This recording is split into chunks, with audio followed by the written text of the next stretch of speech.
Your certified most accurate four-zone weather with Chief Meteorologist Chris Suchan.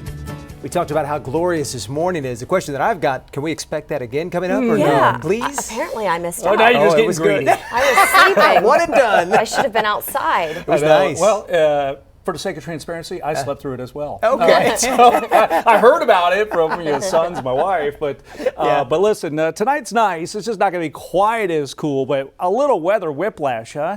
67 this morning in San Antonio. The old record was 68 from 1949. And then we shot up to 98 degrees. Now, I do believe we could still go up to 99 to 100, so that's just our high so far. But there you have Del Rio. Look at Kerrville from 56 to 95, almost a 40-degree swing in temperatures.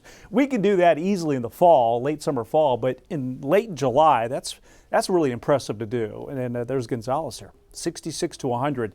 So right now we're around 100 degrees, just a friendly little PSA here. You know, be careful when you're walking your dog in this kind of heat. The surface they walk on, you can burn their paws. You know, it's around 100 degrees. That's the blacktop temperature here. In fact, let me show you the surfaces you choose to walk on. Around 100 degrees, grass or concrete, you know, that's the optimal place for that walk if it's got to be peak heating. Otherwise, you can see as you go from concrete into asphalt and then the burn time.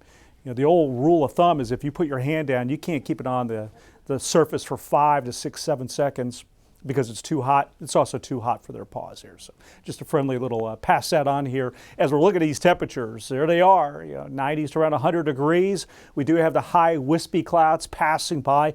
And again, that 98, that still may go up another degree or two here before we're done for the day. The humidity has dropped, so it's another dry heat day. That's the property of dry heat. It can cool easily at night, make it warm quickly during the day. So we don't have that heat index making headlines. In fact, it feels a little cooler in the shade right now because it is so dry. So here's your Thursday, 74. Now yesterday I was forecasting 71. We hit 67, so I was too warm.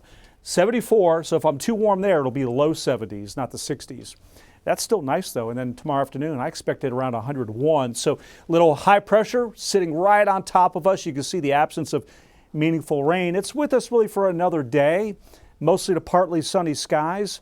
Not really expecting much unless it's a slight chance in our eastern zone. Then on Friday, our next weather maker is a front up north that'll drop down into the central part of the state. It may be able to fire up a shower, storm hill country, but I've lowered the rain chance in around Bexar County to 10%. So it's very isolated chance. And then Saturday, I mean, it's pool weather through a good chunk of the day, and this is as far as I could take this model. But later in the afternoon, evening, there will be a few showers or thunderstorms that will bubble up, and I have a 30% chance for that, and kind of give you an idea on the rainfall potential through the weekend. There's still that chance to get a 1/10 of an inch or 1/4 inch of rain in a couple of spots. I think this would be really, well, if we reach those levels there, we've done well. I don't see it as a real big rainfall opportunity, unfortunately. 6 to 10 day outlook is drier than normal, and it's hotter than normal. This is the 5th to the 9th of August. And to check in the tropics, they are quiet the next 7 days. Now, the Climate Prediction Center, they put out a hazard outlook that goes out 2 weeks. They have a low probability of tropical development, Eastern Gulf, the Bahamas, along the southeast. And then in week 3, which covers the 13th to the 19th, some potential for development way out into the Atlantic. And so, of course, going from August into September, that's the meat of hurricane season. So we'll be watching that in the weeks ahead. Otherwise, here it is. I have made adjustments on the temperature. I'm just going around 100 over the weekend. I do have a 99 in there next Monday. That would be our cool day. 7-day forecast out west. It's a 101 to about 104, the hill country. Very isolated rain chance Friday, scatter chance on Saturday. Here's our eastern zone extended forecast. Guys, over to you.